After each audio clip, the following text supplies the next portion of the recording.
Convido a igreja que abra no Evangelho de Lucas, Lucas capítulo 9. Lucas capítulo 9, verso de número 23. Evangelho de Lucas, capítulo 9, verso 23, da palavra do Senhor. Se você localizou, como sempre falamos aqui na casa do Pai, diga amém. Amém? Então fiquemos, aqueles que já estão de pé, em reverência à palavra do Senhor Deus, continuem de pé. E aqueles que estão assentados, eu peço cordialmente que se levantem, porque o levantar significa reverência, simboliza reverência, a palavra do Criador. Fiquemos todos de pé na casa do Pai. Diz assim a palavra do Senhor: dizia a todos: se alguém quer vir após mim, a si mesmo se negue, dia a dia, tome a sua cruz e siga-me. Vamos ler juntos? Dizia a todos: se alguém quer vir após mim, a si mesmo se negue, dia a dia, tome a sua cruz e siga-me. Glória a Deus. Tomai assento, igreja do Senhor Jesus. Pai, mais uma vez entramos na Tua presença através da palavra de oração. E mais uma vez, ó Pai amado, pedimos a Ti que iluminai a congregação com Teu Espírito Santo. Revela-nos a Tua palavra nesta manhã de domingo que entendemos, ó Pai amado, dia do Senhor, dia de estarmos, Senhor Deus, com os irmãos na Tua casa, aqui de coração aberto, Senhor Deus, com alegria ou com tristeza, mas estarmos aqui, Senhor Deus, de coração aberto, glorificando o Teu nome, Senhor Deus, e rogando a Ti que o Senhor nos fale através da Tua palavra maravilhosa, a palavra separada, a palavra santa, palavra que está nas Escrituras Sagradas, nos textos das Escrituras Sagradas, no qual agora tivemos a oportunidade, o privilégio de todos nós, igreja, lermos aqui agora, neste momento, uma porção, um pequeno pedaço, ó Pai amado, da Tua palavra maravilhosa. Abençoa-nos, ó Deus, iluminai com o Teu Espírito Santo e ser com aqueles que ainda estão se direcionando para a Tua casa, que eles possam chegar logo e juntos a nós aqui, ó Pai amado, Teu corpo de Cristo, a igreja, possamos ser edificados na instrução, pela iluminação do Teu Espírito Santo na Tua palavra. É o que nós te pedimos, é o que nós já te agradecemos mais uma vez neste lugar, em nome de Jesus. Amém, Senhor. Aonde vai parar esta geração? É a pergunta que nós iniciamos a mensagem desta manhã que o Senhor Deus colocou em nosso coração, em nossa mente, em nossa alma, imitando o apóstolo Paulo, para dar mais ênfase em nosso espírito, ainda que entendamos que espírito e alma é a mesmíssima coisa. Quem pensa ao contrário, segue ensinamentos que não vêm da Bíblia, que não são cristãos, mas que vêm dos gregos, que pensavam que existia separação entre alma e espírito, mas entendemos muito bem que alma e espírito são palavras sinônimas na palavra do Senhor nosso Deus. Para nós não existe, neste caso, irmãos, para nós não existe separação entre espírito e alma, é a mesmíssima coisa. Mas esse é momento para um estudo bíblico de quinta-feira, que eu te convido que venha aprender mais da palavra conosco numa quinta-feira. Aonde vai parar esta geração? É a pergunta. Vivemos um período da história onde está na moda ser cristão. É uma grande verdade. Está na moda já há alguns anos, já há algumas décadas, podemos até dizer assim, ser cristão. Muitas pessoas estão avocando para elas mesmas, avocando para si mesma, esse título de cristão. Então, puxando para si, colocando para si, dizendo para as pessoas que elas são cristãs. Está na moda dentro da própria igreja do Senhor Jesus Cristo, que é o corpo de Cristo, né, que somos nós somos o corpo de Cristo, nós somos a igreja de São Jesus, porque nós recebemos pela ação do Espírito Santo a Jesus Cristo como Salvador e Senhor das nossas vidas. A igreja não são as quatro paredes que nos cercam aqui nesse edifício, mas a igreja do Senhor Jesus somos nós. Tanto é que a palavra fala claramente que o nosso corpo é templo do Espírito Santo. Mas está na moda dentro da própria igreja, que somos nós, está na moda, está em evidência na igreja, queridos irmãos, a falta de compromisso com Deus. Está em evidência, está na moda. O cristão não ter compromisso com Deus, não ter compromisso com a obra do Senhor Deus, dá pouca importância a esta aliança, este compromisso que nós, resgatados pelo Senhor Jesus Cristo na cruz do Calvário, no derramamento do sangue dele, nós devemos e temos para com o Senhor. Estamos aliançados a Deus através do Filho Jesus que nos salvou na cruz. Mas está na moda, está em evidência na igreja do Senhor, que somos nós, e eu falo a igreja do Senhor de maneira mundial, na igreja do Senhor espalhada pela face da terra, não importa a denominação, está na moda, volto a dizer, a falta de compromisso com Deus. E aí Deus já começa a falar no meu coração, e acredito que já começa a falar ao seu coração, pela ação do Espírito Santo, para você se auto-interrogar, se você está compromissado realmente com Deus, se você está compromissado em fazer a obra de Deus, ou você está compromissado, na verdade, com seus próprios desejos dentro da obra de Deus, e se você está compromissado com seus próprios desejos e vontades dentro da obra do Senhor. Então é uma colocação que você deve fazer com o seu Senhor, com o seu Criador, com o seu Salvador, agora neste momento, que esta palavra está começando a arder na sua mente, no seu coração. Aqui você tem duas opções. Você rejeita essa palavra de imediato e culpa aquele que está pregando para você por alguma coisa que ele te desagrade, ou você simplesmente esquece quem está falando e procura ouvir com os ouvidos da alma a voz de Deus que fala ao teu coração nesta manhã. Falta de compromisso com Deus, falta de compromisso com a obra salvífica através do nome do Senhor Jesus Cristo. Volto a dizer, estamos brincando muito de ser crentes, sabia, irmã Ana Massal? Estamos brincando muito, estamos rindo muito, estamos muito piadistas dentro da obra do Senhor Deus, estamos virando comediantes na obra do Senhor Deus, gostamos de fazer gracinha, porque fazendo gracinha as pessoas sorriem, e assim nós somos agradáveis a todas as pessoas, mas Jesus Cristo nem sempre estava sorrindo, nem sempre.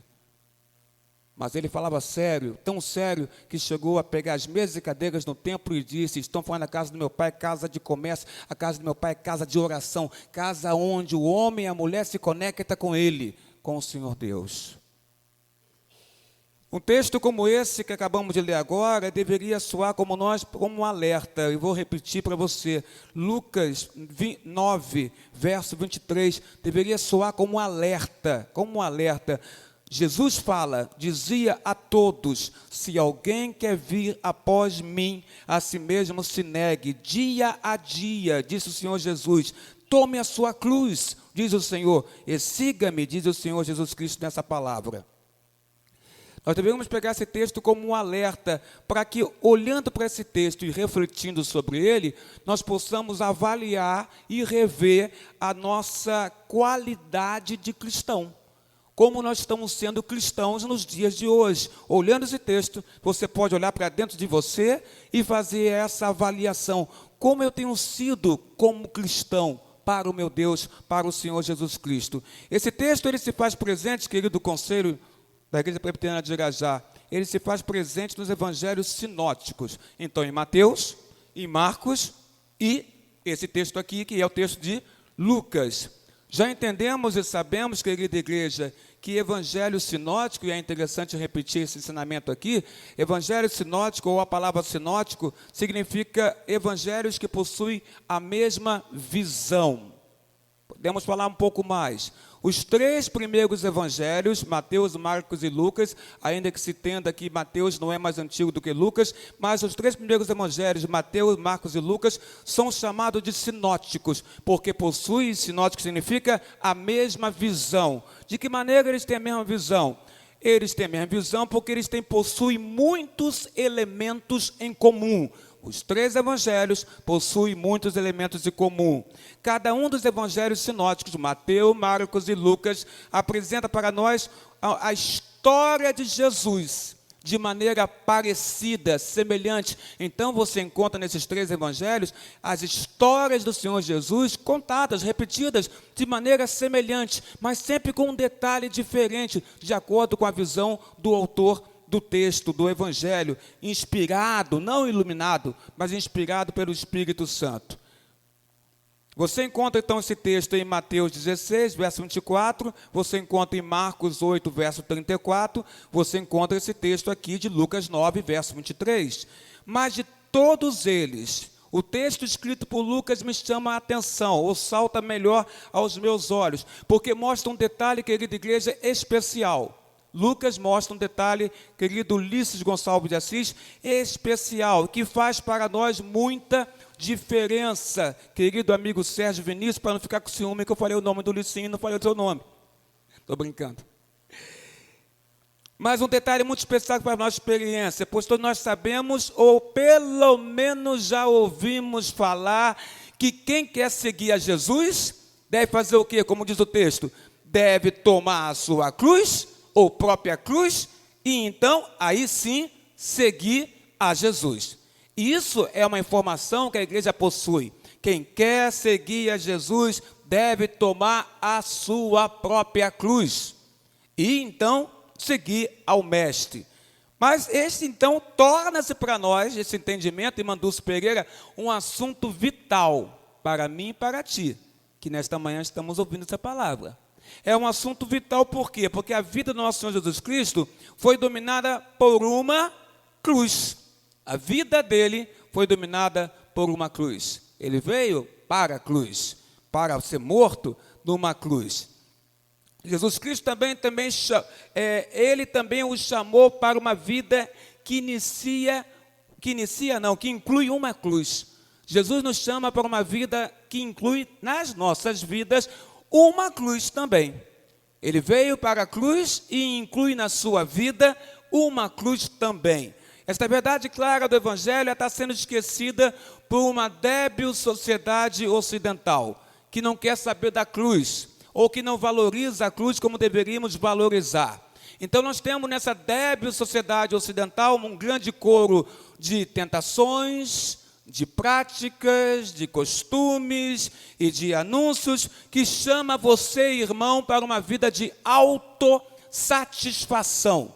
Então o crente é chamado, nesta débil sociedade que ele vive, para uma vida de quê? De anúncios, de costumes, de tentações, que te convida para uma vida na cruz, que inclui a cruz? Não, te convida para uma vida de autossatisfação. Então essa vida você quer se satisfazer o tempo inteiro. Nesta vida cristã que você leva, por causa dessa sociedade débil ocidental, que te passa anúncios, costumes e tentações, você quer levar uma vida cristã de autossatisfação. Ou seja, eu quero participar de coisas que me agradam, querido Jorge André Guimarães, querido André, é uma vida que me agrada.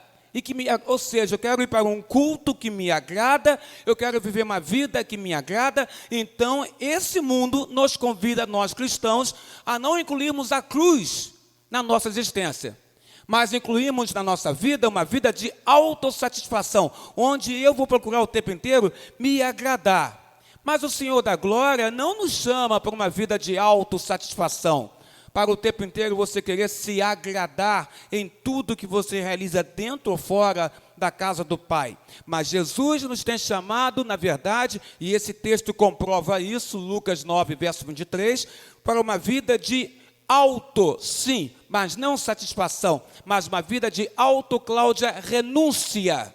Essa é a palavra, e que dói muitas das vezes nos nossos corações, porque nós não estamos dispostos a renunciar nada, e somos até teimosos em tentar manter muita coisa que não agrada a Deus nas nossas vidas, porque não queremos ter essa vida de autorrenúncia que Jesus Cristo nos ensinou, mostrando isso na própria vida dele.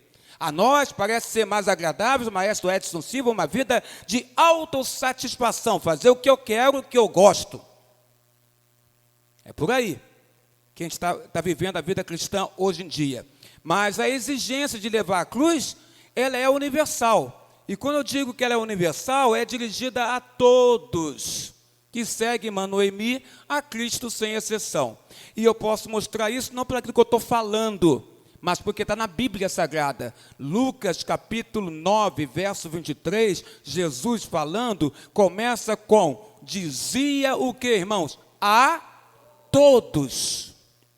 Ele não está falando somente aos discípulos, poderia ser, né? Às vezes ele falava reservadamente só aos discípulos dele, mas não é o caso. Está bem claro aqui, né? Dizia a todos que estavam ali. Ele falava ali às pessoas, às multidões que o cercavam, a todos. Ele fala, olha, multidão, discípulos, todos que me cercam. Ele dizia, se alguém quer vir após mim, a si mesmo se negue, dia a dia, tome a sua cruz, e então venha me seguir, diz o Senhor Jesus. Ele profere essas palavras a todos, não a um grupo seleto de pessoas que andava mais perto dele, que no caso eram os seus discípulos e discípulas que andavam perto dele. Marcos 8, verso 34, indica que esta ordem não foi emitida somente para os 12, mas Marcos 8, 34 nos mostra que foi dita à multidão, e juntamente também aos seus discípulos. Então a cruz é exigida de qualquer pessoa que quer vir após Jesus. Você quer vir após Jesus? Então a cruz é uma exigência do Mestre. Se você quer vir após Jesus, você tem que vir carregando a sua cruz. É uma exigência dele. E aí você vai começar a compreender daqui a pouquinho mais o que significa essa cruz. A cruz é exigida de qualquer pessoa que quer seguir o Senhor Jesus. Várias vezes nosso Senhor enfatizou que ninguém poderia ser considerado seu discípulo se não carregasse, se não tomasse a sua própria cruz. Lá em Mateus 10, verso 38, ele fala, Mateus 10, verso 38, quem não toma a sua cruz e vem após mim, diz Jesus, não é digno de mim. Então ele inclui a cruz dentro da nossa caminhada. E aí você pode entender a cruz por diversas maneiras. As aflições, sofrimentos que ocorrem na sua vida, você pode até entendê-la como fazendo parte de carregar a cruz. Também. Em Lucas 14, 27, nosso Salvador, ele volta a uma multidão que o seguia e ele insiste nessa tecla. Ele fala, e qualquer que não tomar a sua cruz e vier após mim, não pode ser meu discípulo. Então, é um ensinamento de Jesus, não é um texto isolado que você quer fazer aqui, que eu quero fazer aqui, uma doutrina, um ensinamento para você, querido irmão. Mas é um ensinamento que está na Bíblia Sagrada. Nós temos que, de fato, tomar a cruz. Há vários textos que Jesus repete e dá ênfase a isso. Tome a sua cruz e venha após ele.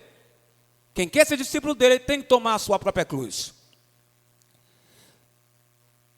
Ser um crente sem negar-se a si mesmo, podemos dizer que é uma impossibilidade absoluta.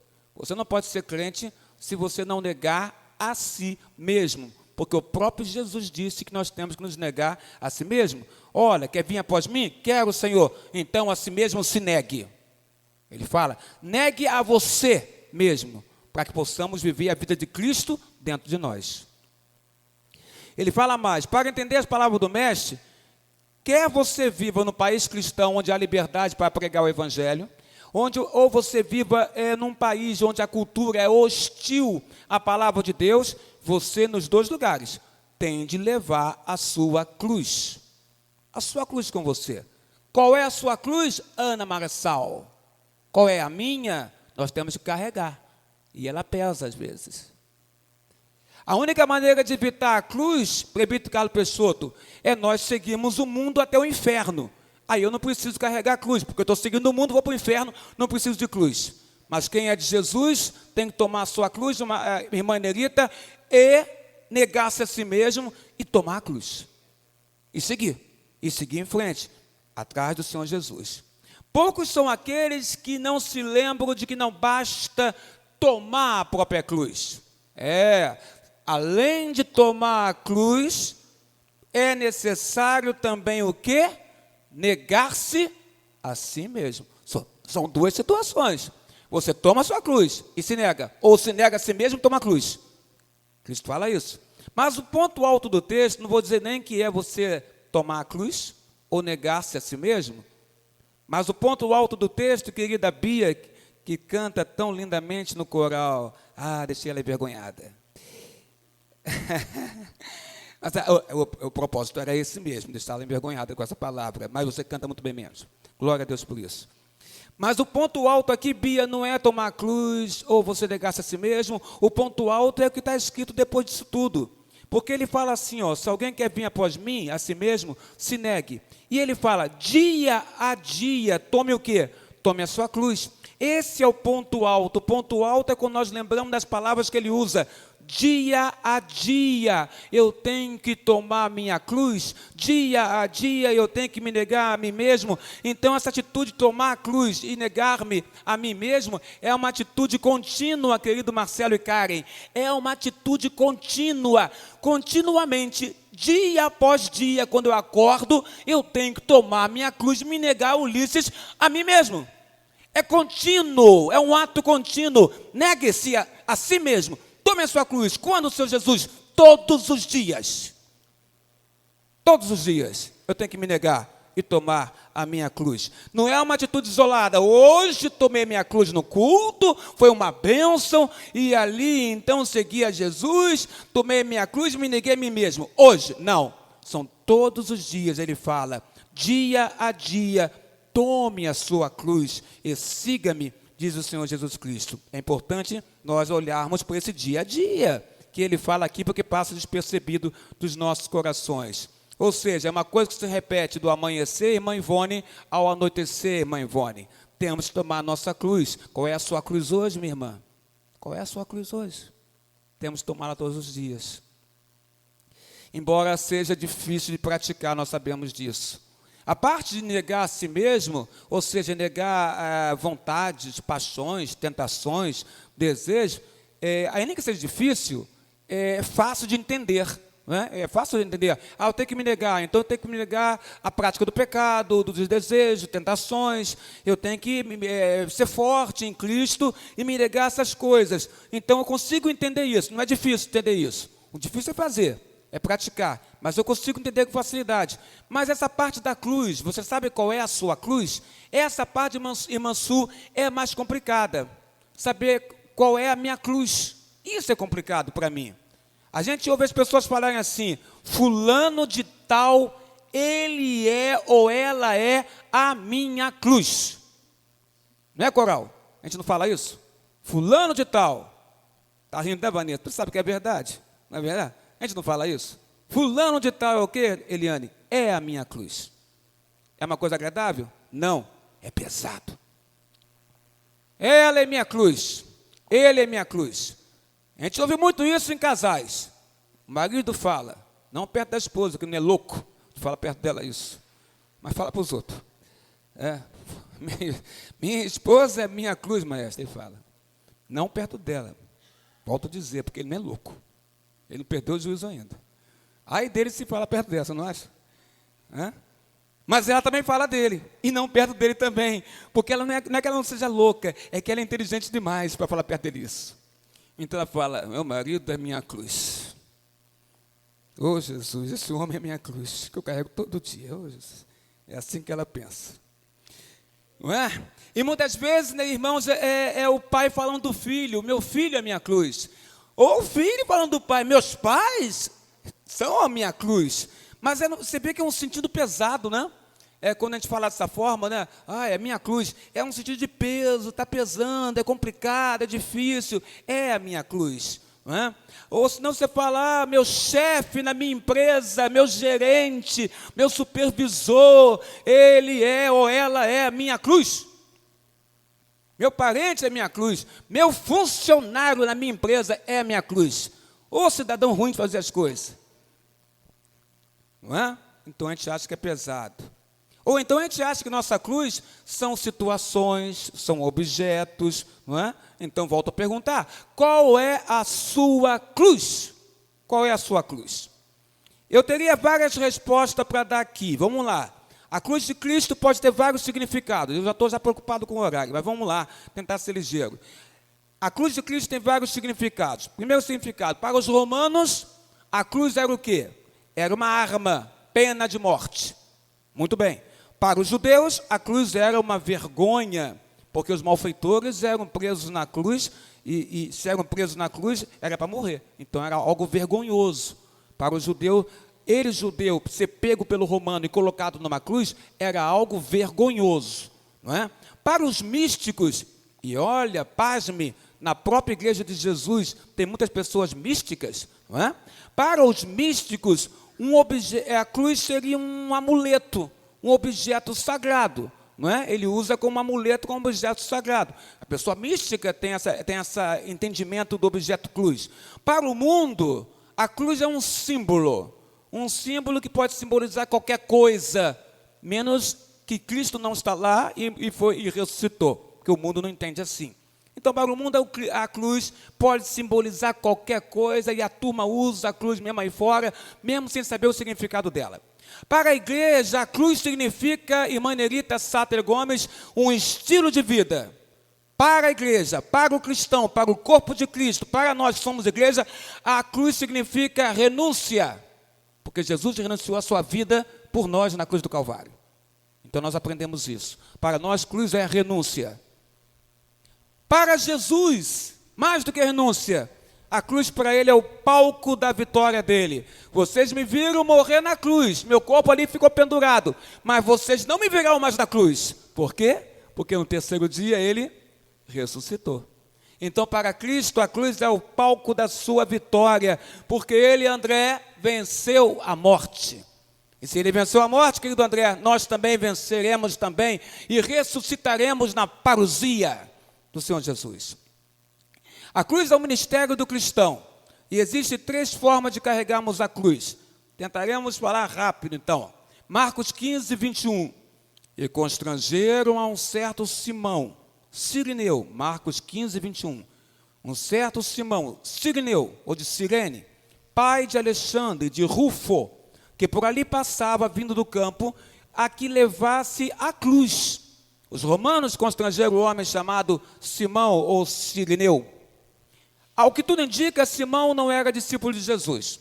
Ao que tudo indica, Simão não tinha andado com Jesus durante o ministério de São Jesus. Talvez ele nem conhecesse, Simão ou Cirineu, conhecesse a mensagem do Evangelho. Talvez não conhecesse. A Bíblia diz que ele estava vindo, irmã Pâmela Lemos, ou Melo Lemos, me confunde isso, então eu chamo apenas de Pâmela. A Bíblia diz que ele estava vindo do campo, Simão estava vindo do campo. Certamente, então, ele precisava terminar o trabalho antes do pôr do sol, daquela sexta-feira, e estava voltando o presbítero Zé Rita para casa. Simão Cirineu está Edith voltando para casa. O que ele encontra? Aquela multidão e Jesus carregando a cruz. É isso que ele viu, não é? Ele está voltando para casa, e eu digo para você, é bom, irmão Simone Nascimento, voltarmos para casa, não é bom? É bom voltarmos para casa, significa que estamos voltando para o nosso lugar de refúgio, não é assim que entendemos nossa casa? É bom voltar para casa porque estamos voltando para o nosso lugar de descanso, não é bom isso? É bom voltar para casa porque na nossa casa entendemos e compreendemos e percebemos e achamos que é assim que funciona, o mal não nos alcança na nossa casa. Então é bom voltar para casa. O mal lá não me alcança, é meu descanso, é o meu refúgio. É bom voltar para casa, sorrir e dizer para nós mesmos que vale a pena a vida ser vivida. E voltamos para nossas casas. Simão estava voltando para casa e viu aquela multidão. Talvez não tenha entendido bem o que estava acontecendo. Não sabemos se ele passou porque ali era o caminho dele, da casa dele, ou se ele foi movido por curiosidade de ver uma multidão. Porque o ser humano é assim, nós somos assim, a gente vê uma multidão na rua, não é? Ih, houve um acidente aí, alguma coisa. Então a gente para, se a gente está de carro, a gente anda devagarzinho para poder ver. Se é um motorista de ônibus que quer andar rápido, a gente pede, anda devagar porque eu quero ver, não é? E só ver também, ninguém desce para ajudar, mas a gente quer ver. Né? Então a gente faz isso. Simão, não sabemos se ele passou por ali por curiosidade ou era caminho da casa dele, mas importa isso? Não importa, importa o que aconteceu com ele lá. Mas bem sabemos que ele estava ali bem próximo a Jesus. E de repente, Simão é surpreendido. É ele que está carregando agora, sabe, Macuco, a cruz de Jesus. Ele queria ir para casa. Ele queria descansar, refúgio, o mal não me alcança na minha casa. Quero sorrir e dizer, vale a pena a vida ser vivida. E ele chega e não consegue chegar em casa, porque se depara com Jesus e vê aquele homem carregando a cruz e não aguentando a carregar aquela cruz, caindo, já cansado. E então os romanos o constrangem, porque é isso que está escrito no versículo. E o constrangeram a carregar a cruz de Jesus. Ele foi constrangido. De repente ele sai carregando a cruz de Cristo, mas não se engane, ele não se ofereceu para carregar a cruz de Cristo. Não foi um gesto caridoso de Simão, pai de Alexandre, de Rufo, o sirineu, o homem de Cirene, e talvez o homem da minha cor, escuro, porque Cirene é África. Quem sabe? Alguns dizem que sim. Realmente Simão era o homem de cor. Mas ele não se oferece como gesto caridoso, não. Ele foi obrigado pelos guardas, constrangido a carregar aquela cruz. E constrangeram um certo Simão. Ele estava carregando uma cruz, igreja, que ele não queria. Ele não queria carregar aquela cruz, ele queria ir para casa. Mas mandaram ele carregar aquela cruz. Tem muita gente fazendo como Simão, irmã Denise. Como Simão, carregando uma cruz que não quer carregar. Não quer carregar. Mas está carregando, e ela pesa. Vivendo uma vida que não quer viver. Cantando o que não quer cantar. Mas está cantando. Está todo mundo cantando, tem que cantar também.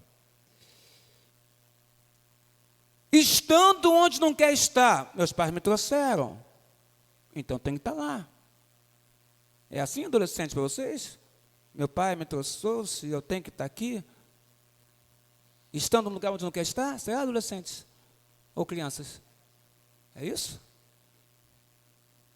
Ele está carregando uma coisa que ele não queria, pois tem muita gente fazendo como ele, então. Estando onde não quer, seguindo a Jesus quando não quer seguir a Jesus. Está seguindo por obrigação. Simão teve que seguir, porque os romanos, toma essa cruz dele, ele não está aguentando. Ele teve que seguir. Onde que é? Não interessa, vai andando. E ele foi andando. Tem gente que está na casa do Senhor porque não quer, porque é obrigação do pai, da mãe, do cônjuge, da esposa, da família, dos amigos. Ou se não está na igreja, carregando a cruz porque está com medo do inferno. Então está carregando a cruz. Mas não está por vontade própria. Bom, quem é que fazia isso? Simão estava assim, carregou a cruz e não era por vontade própria. O segundo ponto é os ladrões na cruz.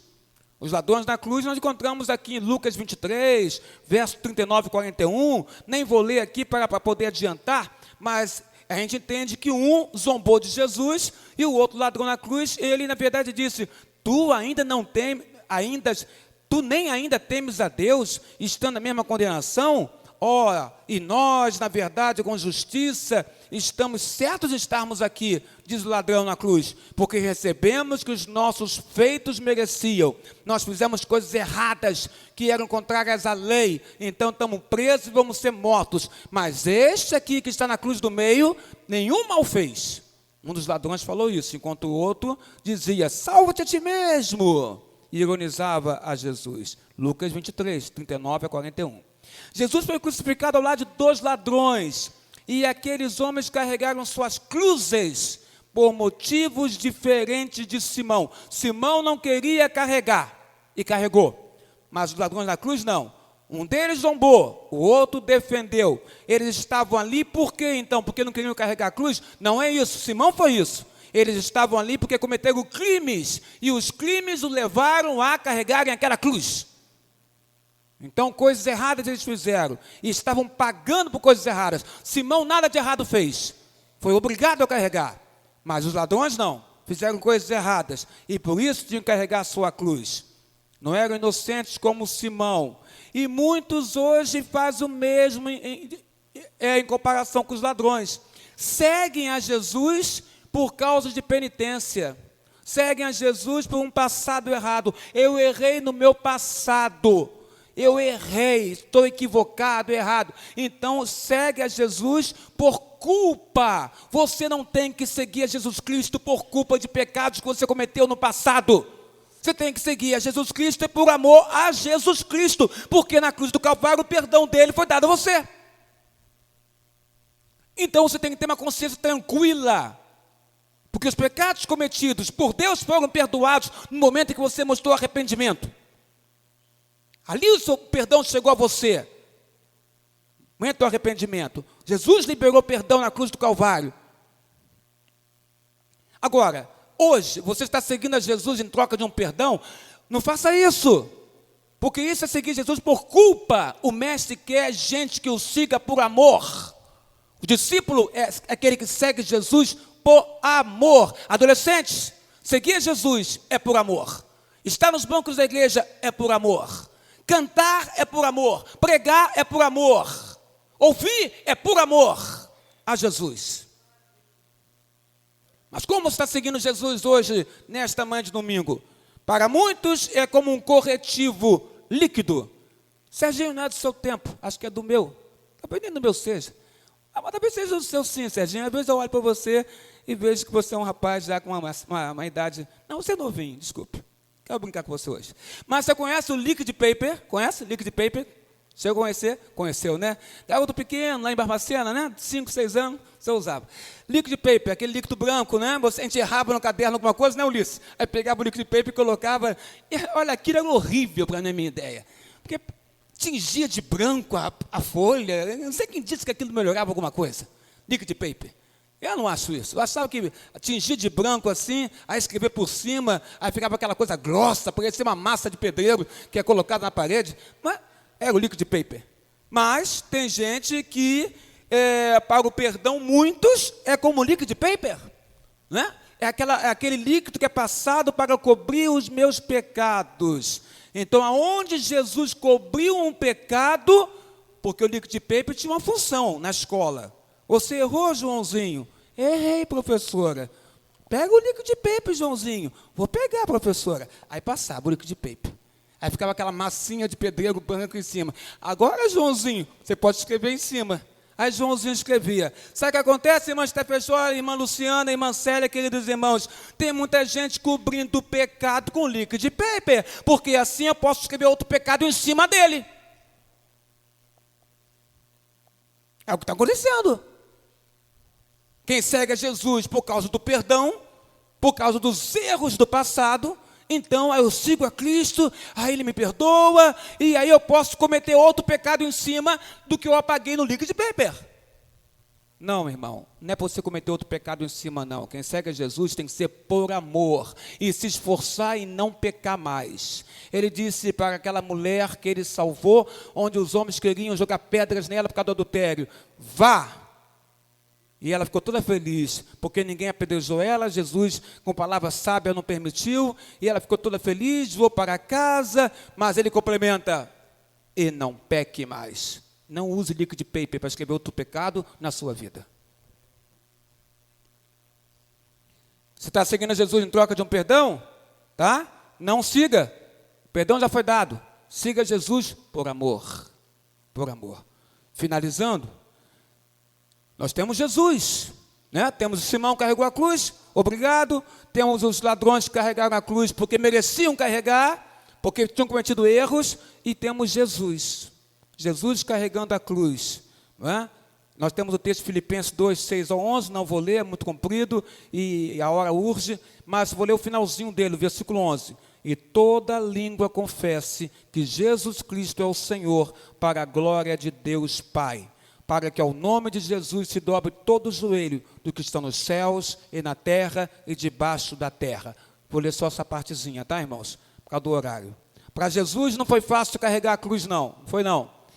Foi fácil carregar a cruz, no sentido que ele ter sido algo que mudou o mundo. Carregar a cruz de Diácono Haroldo Linares para Jesus foi algo que mudou o mundo, mudou a criação, a história da sua vida. Haroldo Linares foi modificada quando o Senhor Jesus carregou a cruz. Lá atrás, 2000 anos atrás, quando ele carregou aquela cruz, a sua vida, irmão, que nem sonhava nascer, e a minha, a nossa, todos nós, foi modificada ali, com ele. Ele não carregou a cruz por obrigação, não, igual Simão Sirineu, não. Quero ir para casa, refúgio, descanso, dormir, descansar, ver lá minha net e tal. Agora, não, agora é net claro. Deus me perdoe, net claro é horrível. Falei isso? Desculpe. Mas ele não carregou por obrigação. Não contem para a net, claro que eu falei isso, tá? Que eu sou assinante. Mas ele não a carregou por obrigação, e nem como consequência dos seus pecados, irmãos. Ele a carregou única e exclusivamente o Senhor Jesus por amor.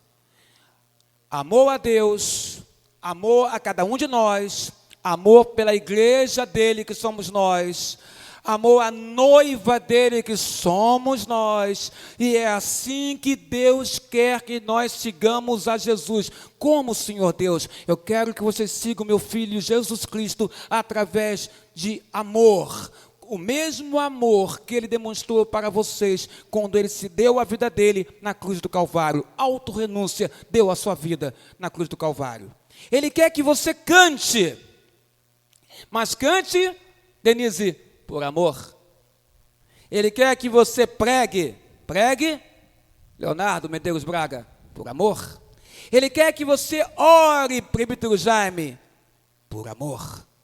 Ele quer também que nós possamos ir à igreja, estarmos juntos, como irmãos, querendo que a hora passe, para ir para casa, fazer o quê? Almoçar, ver televisão, é isso? Você entende que a vida é muito mais do que isso. Nós estamos aqui de passagem, a verdadeira vida em abundância é nos céus com Deus, estamos de passagem. Mas enquanto estivermos aqui, Noemi, façamos o melhor para Deus, para Jesus. Ele quer que você vá à igreja terrena, onde nós estamos reunidos, como meu pastor? Por amor. Viva como meu pastor, por amor a Deus, sobre todas as coisas, e ao próximo como a ti mesmo. E você? Por que você é então cristão? Porque há uma geração que não sabe o que é ser cristão. Por que você é cristão? Por que você serve a Deus? Por que você vai no santuário? Por que você canta? Por que você ora, prega, oferta, entrega até o dízimo na casa do Senhor? Por quê? Por mais pesado que possa parecer seguir a Jesus, carregar a cruz, faça isto valer a pena. Faça isto por amor. Está doendo, mestre, a cruz. Está pesando, mestre, a cruz.